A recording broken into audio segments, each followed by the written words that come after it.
Olá, boa tarde, seja bem-vinda e bem-vindo ao Plantão de Sábado. Agora são 13 horas e 20 minutos e te convido a ficar bem informado. Hoje temos muitos assuntos importantes. Vamos falar sobre a crise do IOF, Imposto sobre Operações Financeiras. Vamos falar sobre o plano de saúde, sobre o prazo para agendar consultas.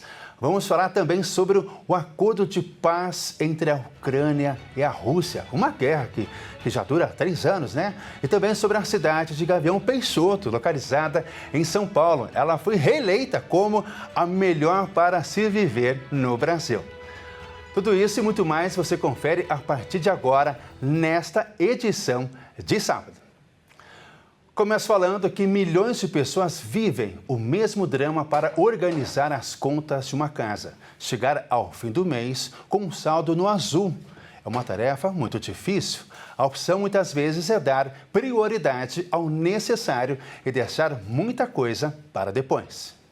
Aluguel, conta de luz, conta de água, internet, alimentação, saúde. Estes são serviços essenciais para qualquer pessoa. Mas manter essas despesas pode consumir uma grande parcela da renda. Hoje, a média salarial do brasileiro não passa de R$ 3.100. É média. Muitos ganham bem menos. Isso explica porque a grande maioria vive no aperto. Sempre usando a média nacional, o valor do aluguel, que geralmente é o custo mais elevado das despesas mensais, desconta do bolso do brasileiro R$ 1.700. Alimentação, mais R$ 800. Luz, água, internet e transporte, R$ 600. Acabou o salário. Com isso, além de ter que fazer escolhas pelas prioridades do momento, a alternativa para o brasileiro é se endividar com cartão de crédito, que mês após mês vai se transformando em uma bola de neve. Com tanta despesa e contas que não fecham, a saúde por vezes é negligenciada, a alimentação descontrolada e até mesmo a saúde mental colocada em risco. Manter uma casa no Brasil tem seus desafios e para muita gente, mesmo com caneta e papel na mão, a conta não vai fechar. Ajustar as contas não é uma coisa difícil apenas para quem sustenta uma casa. Os governantes sabem muito bem que a equação é bem complicada. Para arrumar mais dinheiro, por exemplo, a atual equipe econômica encontrou o que considera uma saída com o aumento do IOF, o Imposto sobre Operações Financeiras. O presidente Lula disse hoje em Paris que está tudo certo, mas parece que não é bem assim. Para explicar este assunto, vamos conversar com o advogado criminalista Felipe Mano. Seja bem-vindo ao Plantão de Sábado. Muito obrigado por estar aqui com a gente hoje. Muito obrigado, Ismael. Muito obrigado por essa oportunidade aqui. Vamos esclarecer o que, de alguma forma, que a gente puder para trazer alguns comentários, alguns esclarecimentos sobre esse assunto. Perfeito, vou também aproveitar esse momento também, tá? E aproveite também você de casa. Começa o nosso bate-papo falando que o país está acompanhando um debate intenso no governo sobre as contas públicas. Desta vez é sobre o aumento do imposto sobre operações financeiras. Para arrecadar mais, é uma boa saída? Olha, sinceramente, o IOF ele não tem a função de alguma forma pagar as contas públicas. Ele é um imposto que, de acordo com a Constituição, ele serve para ter um controle extrafiscal de algumas operações específicas. Isso está lá na Constituição, no artigo 153. Então, se você destinar a arrecadação do IOF para, de alguma forma, pagar as contas públicas, além de desvirtuar a função que ele tem hoje, isso acaba encarecendo, no final do dia, alguns outros setores, alguns outros pontos, né, alguns custos que hoje você tem na população, você tem nas suas operações hoje em dia, que de alguma forma gera um impacto negativo para o público. Né? Então, por exemplo, se você acaba aumentando o IOF, isso acaba gerando um custo mais alto para o dinheiro. E se o custo ficou mais alto para o dinheiro, para todas as pessoas, por exemplo, que pegam crédito ou para as empresas que dependem desse crédito, acabam gerando um custo maior. Isso acaba impactando todos no geral, ainda que de uma forma indireta. Perfeito. Acho que essa é também a próxima pergunta, doutor. Quem vai ser afetado, né, sobre o aumento do IOF? Todas as operações, então? Na verdade, não são todas as operações, né? O IOF ele incide sobre seguros, ele incide sobre uma série de outras operações no geral que envolvam ali câmbio ou operações financeiras como um todo. O foco do governo nesses 2 decretos que foram editados, né, não pelo presidente Lula, mas que foi encabeçado ali pelo ministro Haddad, eles acabaram focando ali em 2, 3 frentes principais, né? Um é a compra de moeda internacional, aquela questão ali do crédito, do cartão de crédito internacional, compra de dólar, de euro ou de outras moedas. Também os investimentos no exterior e também ali na tomada de crédito. Então, isso acabou impacta, na verdade, muito a questão ali em relação a quem, né, no final, vai pagar essa conta. Essa conta hoje está estimada ali em 18 bilhões de reais, sim, isso que o governo pretende arrecadar até o final deste ano ainda. Essa é uma conta que, como eu já acabei de falar, não é uma conta que deveria ser paga dessa maneira, sim, infelizmente. Mas foi o que o governo Haddad chamou de enxugar gelo para tentar, de alguma forma, resolver o problema que hoje é estrutural. Não é um problema que, de alguma forma, poderia ser resolvido com uma medida, um decreto, como ele já fez isso no passado com algumas medidas provisórias. Isso deveria, na verdade, ser um reflexo ou mais um alerta para o que deveria ser feito, que, na verdade, é uma reforma administrativa, uma reforma estrutural de todo o governo, de toda a administração. Deixa eu aproveitar essa resposta, foi muito importante. Caso essa conta não seja paga até o final do ano, o outro governo, o próprio presidente, arca, como seria esse impacto todo depois? Na verdade, é uma conta que, querendo ou não, vai precisar ser paga. Entendi. Então, de igual maneira, vai ter que ser resolvido. Exatamente. Então, se não for pelo IOF, vai ser por outro aumento de imposto ou pelo um aumento de base de cálculo, vai ser pago de alguma forma. Essa conta precisa ser paga. Então, o IOF, na verdade, ele vai servir para tampar um rombo nas contas públicas que já tem ali uma estimativa para o final do ano, que pode, inclusive, aumentar. Certo. Então, se isso não for pago, vamos precisar de outras medidas que, de alguma forma, vão impactar negativamente hoje o público no geral. Eita. O governo anunciou também que quem tem investimento acima de 50 mil reais poderá ser taxado com IOF. Mas sabemos que tem muitas pessoas que têm o seu dinheiro guardado, investido, né? Quem não é rico, por exemplo, ou empresário, o que pode acontecer nestas situações? Olha, na verdade, não é questão ali, olha, quem tiver mais de 50 mil reais, quem fizer investimentos acima de 50 mil reais. Então, existe ali uma das frentes, na verdade, dos decretos editados, foram justamente para aumentar o IOF sobre esses investimentos acima de 50 mil reais. Então, isso, querendo ou não, acaba desestimulando os investimentos, de certa forma, isso acaba concentrando alguns valores ali, isso faz com que o dinheiro pare de circular e, querendo ou não, também gera um impacto negativo, tá? Quando você não faz o dinheiro circular. Perfeito, perfeito. Em 2002, na Carta ao Povo Brasileiro, o presidente Lula afirmou que era preciso atacar com vigor o rombo fiscal. Agora, o ministro da Fazenda, Fernando Haddad, diz que o país precisa de reformas estruturantes. Quais seriam? E devemos acreditar em qual diagnóstico nesse cenário? Olha, quando o próprio presidente Lula, em 2002, ele trouxe esse discurso, trouxe essa bandeira, na verdade, ele olhava muito para a recém-editada Lei de Responsabilidade Fiscal que tinha sido publicada ali nos anos 2000. E essa lei trouxe uma transparência, trouxe uma limitação sobre como deveriam ser tratadas as contas públicas. Então, isso, de alguma forma, trouxe uma ordem. Ele, se valendo disso, trouxe esse discurso para que, de alguma forma, isso fosse mantido no governo dele, já que era um assunto novo, assim, diferente aqui no Brasil, e que seria interessante manter essa transparência, manter esse controle.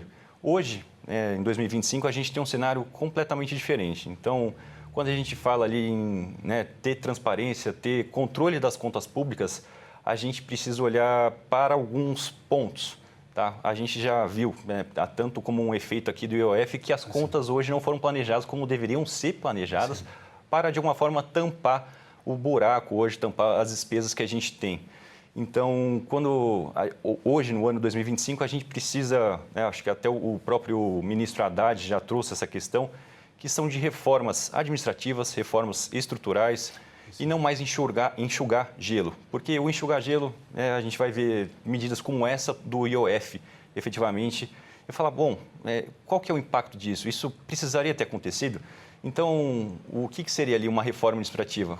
Cortar gastos inúteis, a gente também enxugar um pouco ali do que a gente tem de benefícios fiscais, despesas ali orçamentárias que não têm uma efetiva necessidade, isso acaba atrapalhando o dia a dia e acaba, enfim, onerando muito e de forma desnecessária a máquina pública e as contas públicas. Perfeito. Para encerrar nosso bate-papo, doutor, hoje, qual seria o maior gasto do governo hoje em relação, que possa afetar tudo mais, né?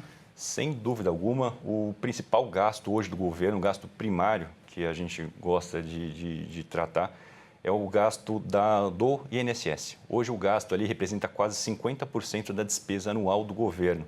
O INSS tem um custo ali de praticamente R$1 trilhão por ano. Então esse é um gasto muito expressivo, um gasto muito alto. Se você pegar outros valores, né, outras contas, na verdade, a exemplo do BPC, que é o benefício de prestação continuada, essa conta fica ainda maior.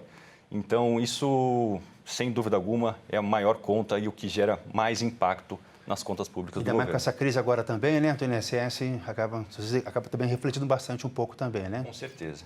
Então... Tá certo. Passa muito rápido o tempo, a gente tinha muito o que conversar, né? A gente agradece imensamente. Conversamos com o advogado criminalista Felipe Mano. Muito obrigado por estar aqui com a gente e esclarecendo sobre esse importante assunto. Muito obrigado. Muito obrigado. Perfeito. A espera pela marcação de uma consulta médica em um plano de saúde exige do paciente exatamente o que muitas vezes ele não tem: paciência. Mesmo assim, os serviços mudam cada vez mais, deixando o atendimento até por conta de robôs que nem ficam chateados se forem xingados. Segundo a Agência Nacional de Saúde Suplementar, os prazos máximos para agendamento de consultas devem ser até 7 dias úteis para especialidades básicas, como clínica médica, pediatria e ginecologista, e até 14 dias úteis para outras especialidades. Apenas quem precisa de procedimentos complexos pode ter que aguardar mais de 20 dias, só que na prática, os prazos dificilmente são respeitados. Em 2023, a ANS atualizou essas normas com a resolução normativa, que reforça os limites de tempo e exige às operadoras o cumprimento rigoroso dos prazos. Além disso, outra determinação é para as operadoras informarem com a antecedência as mudanças de rede de atendimento, especialmente em casos de redução ou substituição de hospital e serviços de emergência. Mas isso dificilmente acontece. Os relatos de usuários apontam para uma realidade de filas e faltas de agência com especialistas. Com a demora em consultas e exames, o paciente que se sente prejudicado pode registrar uma reclamação na própria operadora de plano e, se houver uma resposta, procurar a ANS. A agência regula o setor, que pode multar operadoras que descumprem as regras, com penalidades que vão de R$30 a R$100 mil. Os planos já têm uma resposta pronta, que é de problemas de custo. Mesmo depois de divulgar que o ano passado o lucro de setor foi de R$10 milhões, um simples aumento de mais de 400%. A falta de vacinação colocou 15 estados brasileiros em alerta por causa da gripe. A cobertura do público-alvo continua em menos de 36% e é apontada como a principal causa do aumento dos problemas respiratórios graves. E quem traz as informações é o repórter Joenison Santos.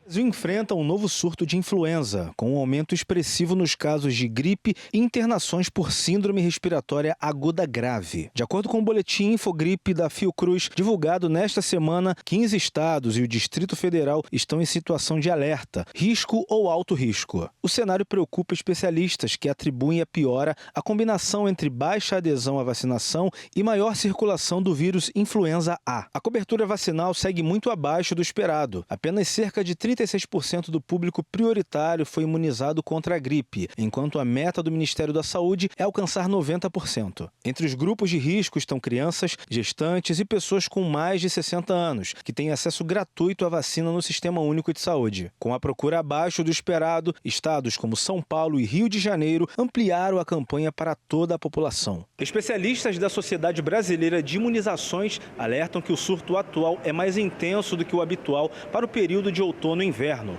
Um dos fatores que chama a atenção é que os casos começaram a crescer já em maio e se espalharam por todas as regiões do país, o que foge do padrão de maior concentração no sul e sudeste.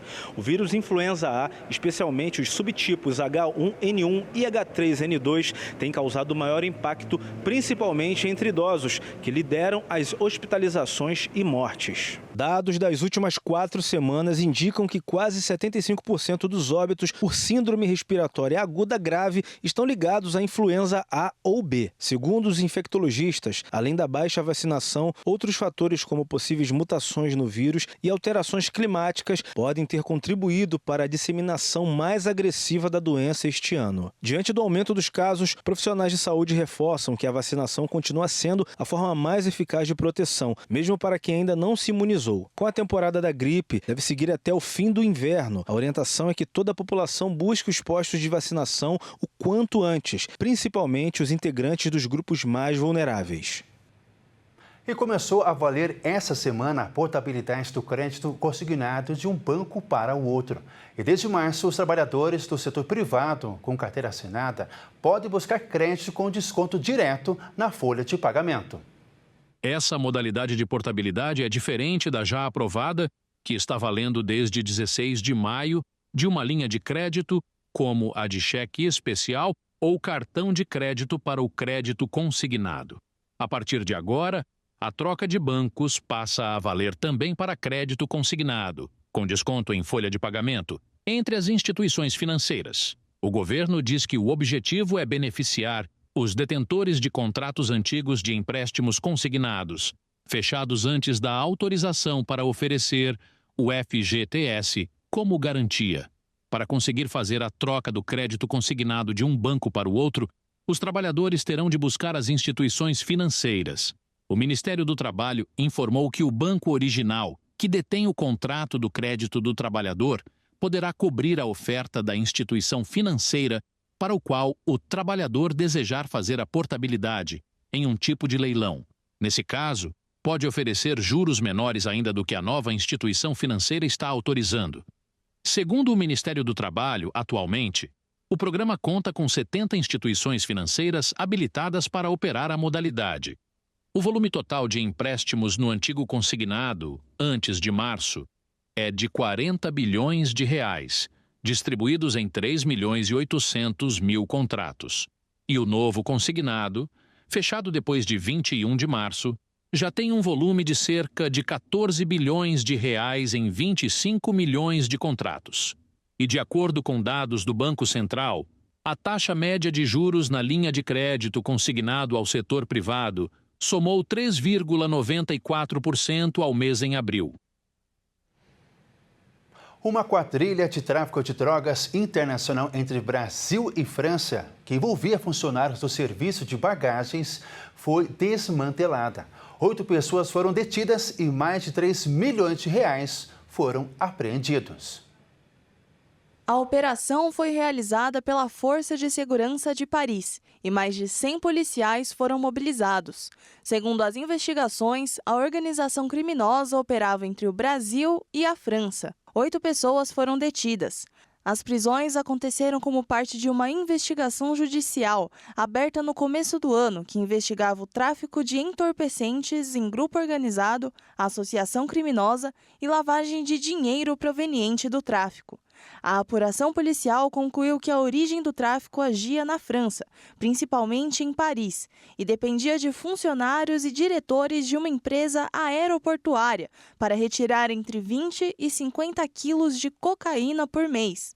A operação apreendeu quase 500 mil euros, o equivalente a 3 milhões de reais em produtos ilícitos e pouco mais de 100 mil euros em dinheiro, o que equivale a mais de 600 mil reais, além de 5 veículos, uma casa e uma arma. Segundo a Força de Segurança, uma inspeção aeroportuária realizada pelo transporte aéreo encontrou 2 caixas com 45 blocos de cocaína, o que representa um total de 50 quilos de droga que seria transportada para o Brasil. Um acordo de paz entre a Ucrânia e a Rússia parece não chegar ao fim de uma guerra que já dura 3 anos. Moscou lançou vários mísseis e drones contra Kiev. A Rússia lançou centenas de mísseis, drones e bombas contra a capital da Ucrânia. O ataque ocorreu 5 dias depois da grande ofensiva ucraniana, que pegou os russos de surpresa. Os bombardeios aéreos ocorreram dias depois da Ucrânia ter lançado um ataque descarado bem além das linhas de frente, danificando aviões militares com capacidade nuclear em bases aéreas russas e provocando votos de vingança do presidente russo Vladimir Putin. O bombardeio russo matou pelo menos 5 pessoas em retaliação ao ataque de Kiev. A Força Aérea Ucraniana informou que a Rússia disparou 206 drones e 9 mísseis no bombardeio noturno. O Kremlin acelerou seus ataques à Ucrânia nas últimas semanas, já que as negociações diretas não conseguiram intermediar o fim da guerra de 3 anos ou mesmo a trégua temporária.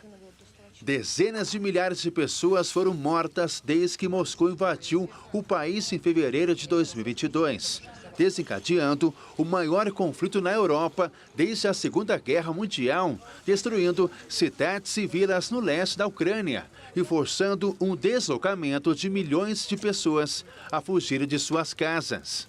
Os ataques ocorrem antes de uma esperada troca de prisioneiros, marcada para este fim de semana. O único acordo concreto resultante das negociações de paz entre os dois lados. Kharkov, a segunda maior cidade da Ucrânia, sofreu o ataque mais poderoso desde o início da guerra em larga escala. A cidade no nordeste do país abrigava 1.400.000 pessoas antes da guerra e fica a cerca de 30 quilômetros da fronteira com a Rússia. A Rússia atualmente controla pouco menos de 1/5 da Ucrânia, incluindo a Crimeia, que a Rússia anexou em 2014, e partes de outras 4 regiões que Moscou agora reivindica como parte da Rússia. Uma reivindicação não reconhecida pela maioria dos países. Vladimir Putin descreve a guerra na Ucrânia como parte de uma batalha contra o Ocidente, que, segundo ele, humilhou a Rússia após a queda do Muro de Berlim em 1989, ao ampliar a aliança militar da OTAN e invadir o que considera a esfera de influência de Moscou. A famosa frase "a preço de banana" para simbolizar algo muito barato pode estar com os dias contados. De acordo com um estudo conduzido por pesquisadores de uma universidade dos Estados Unidos, publicou na revista científica Nature Food, as mudanças climáticas irão prejudicar as plantações da fruta na América Latina e a baixa oferta para exportação fará os preços subirem. A América Latina e Caribe passam por uma onda severa de calor. Temperaturas acima dos 30 graus ameaçam o comércio agrícola mundial de forma alarmante. Isso porque a banana, uma das frutas mais comuns do planeta, tem com essas mudanças climáticas o seu cultivo impactado. No calor excessivo, a banana nanica sofre para se desenvolver, uma vez que altas temperaturas fogem do ideal. A falta de água também desfavorece o cultivo, prejudicando tanto a fruta quanto expondo os trabalhadores a condições exaustivas. A Venezuela e Colômbia serão os países mais prejudicados. No estudo da Universidade Americana, a pesquisa cita que, em breve, esses locais terão menos que o mínimo recomendado para a qualidade das plantações, o que coloca principalmente a Colômbia em alerta, já que isso pode representar uma diminuição de ao menos 5% do produto interno bruto, em um setor da economia que hoje emprega quase 300 mil trabalhadores, direta ou indiretamente.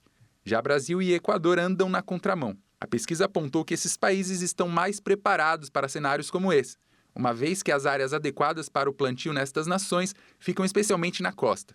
Para acabar com o dilema sobre onde é melhor plantar bananas, cientistas buscam desenvolver um tipo mais resistente às altas temperaturas. A tecnologia da irrigação para regiões mais secas está sendo analisada como a melhor alternativa para aliviar o bolso do cliente. Uma vez que a demanda está alta e com produto escasso, quem deseja ter a fruta em casa vai ter que economizar. Ou ser radical e dividir em 2 partes. De acordo com o IBGE, cristãos evangélicos batem recorde e chegam ao seu maior índice da história, mais de 53 milhões de brasileiros.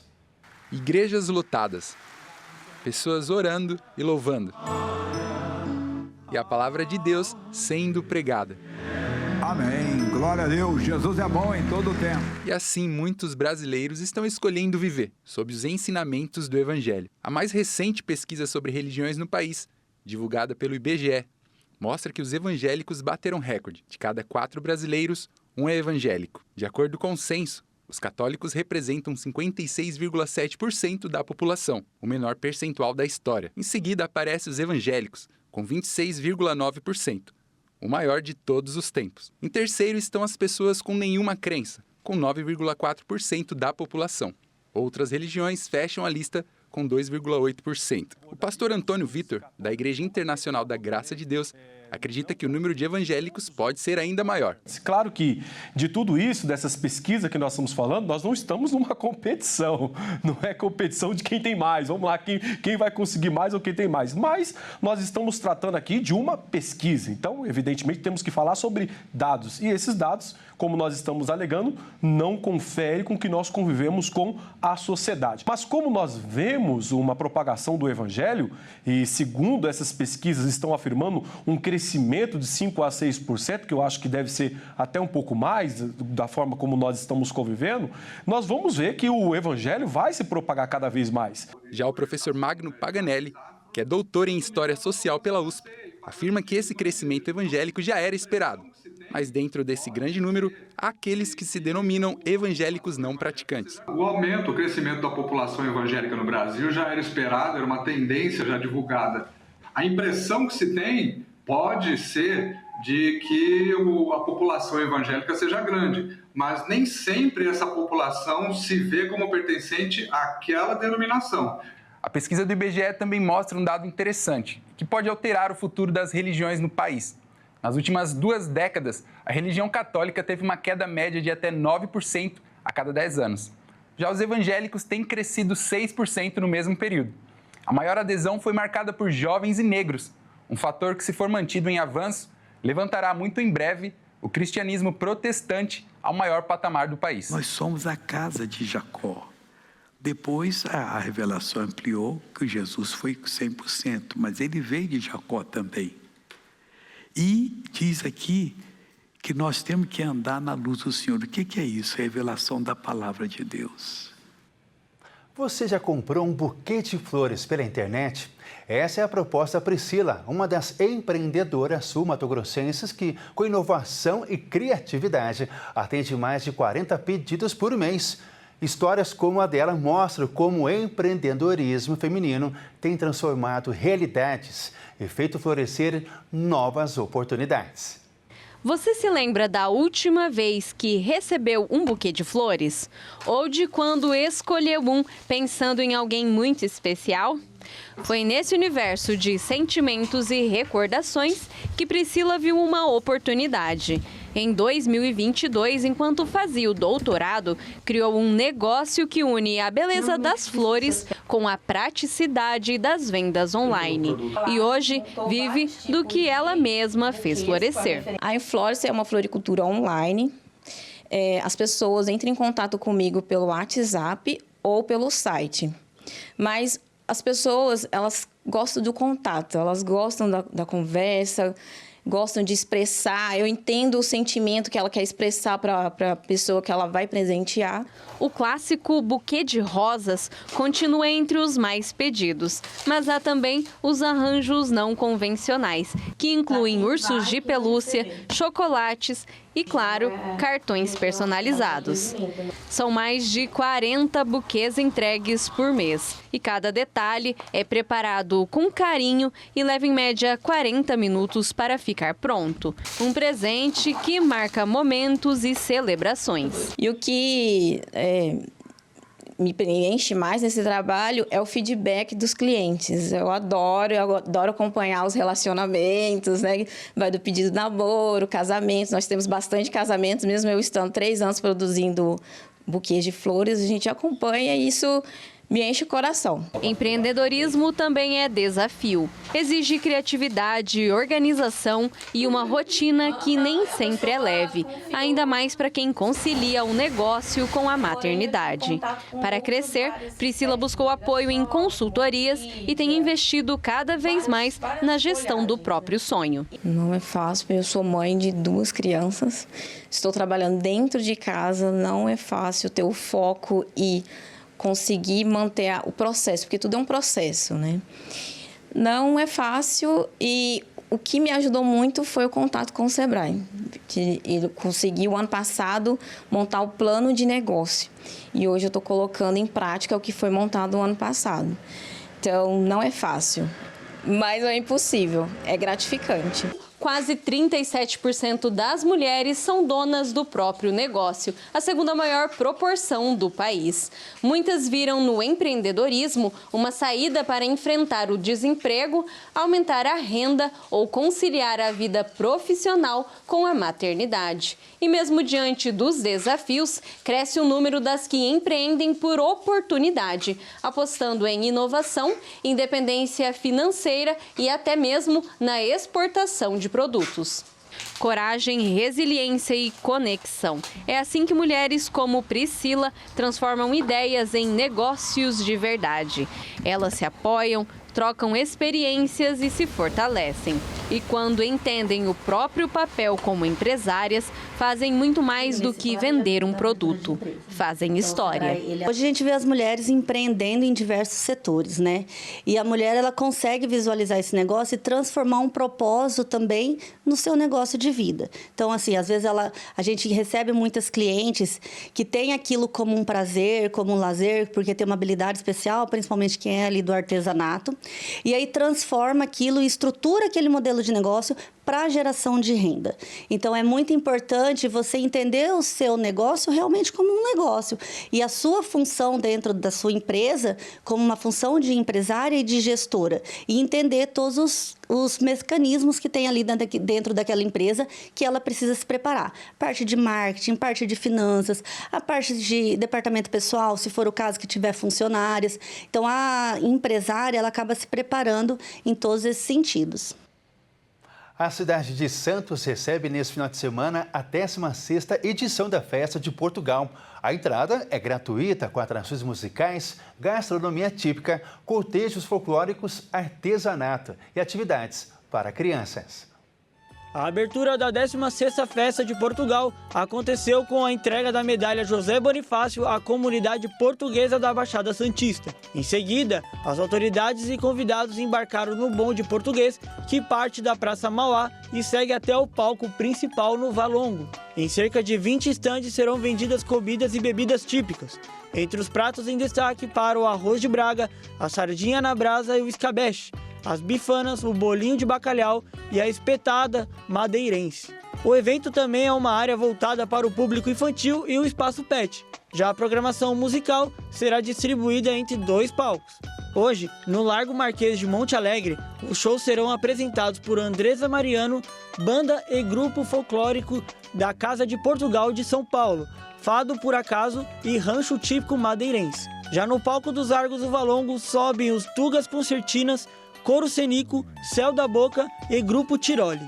E no domingo, o palco principal recebe o Canto Portugal, Rancho Verde Gaio, Ana Carla Lemos e Banda Alma Lusíado. Enquanto no Arcos de Valongo, o destaque será Zago Arte Show Trio. A cidade de Gavião Peixoto, localizada em São Paulo, foi reeleita como a melhor para se viver no Brasil. Os moradores desfrutam da excelente qualidade de vida, além da famosa coxinha recheada que conquista o coração dos turistas. O Índice de Progresso Social do Brasil classificou o município de Gavião Peixoto, em São Paulo, como a melhor cidade para se viver no país. A primeira edição do estudo foi lançada no ano passado. A cidade não deixou o seu posto e permaneceu em primeiro lugar pelo 2º ano consecutivo. Segundo o Instituto Brasileiro de Geografia e Estatística, Gavião Peixoto fica próximo à capital paulista e possui mais de 4.000 habitantes. A cidade é considerada nova, pois foi construída há 30 anos atrás, em 1995. A popularidade do jovem município surgiu após a instalação de uma unidade da Embraer, uma empresa de aeroespaço, 6 anos depois, em 2001. O estudo revelou que o PIB da cidade está entre os 30 melhores do Brasil. O índice da pesquisa é separado em 3 grupos principais, avaliados de 0 a 100. São eles: a garantia das necessidades humanas básicas, como o acesso dos moradores à comida, saúde, moradia e segurança; os fundamentos do bem-estar, como o acesso à educação fundamental e a garantia de uma vida saudável e em contato com a natureza; e, por fim, as oportunidades a respeito do direito individual dos cidadãos e o acesso ao ensino superior. A cidade paulista marcou uma nota geral de 73, considerando os 57 indicadores sociais e ambientais comparados aos de quase 5.600 municípios brasileiros. Segundo o IBGE, 98% das crianças e adolescentes com idade entre 6 a 14 anos estão matriculadas em escola de Gavião Peixoto. A prefeitura da cidade também revelou que a evasão escolar é praticamente nula e não há fila de espera para a matrícula de alunos. A área da saúde também é ampla e possui diversas especialidades médicas, como ginecologia, pediatria, psiquiatria, neurologia, entre outros. Um fato interessante é que a cidade não possui maternidade, por isso as crianças nascem em Araraquara, uma cidade vizinha. No entanto, isso não impede as gestantes de realizarem o pré-natal de baixo risco em uma unidade básica de saúde. Um dos pontos mais conhecidos da cidade é um restaurante que vende coxinhas de peso, atraindo turistas de diversas regiões do Brasil. O salgado é recheado com meio quilo de recheio e os sabores mais procurados são o de carne seca, costela e frango com requeijão cremoso. Essa é a edição fica por aqui. Obrigado por sua companhia. Tenha um excelente final de semana e fique com Deus. Tchau!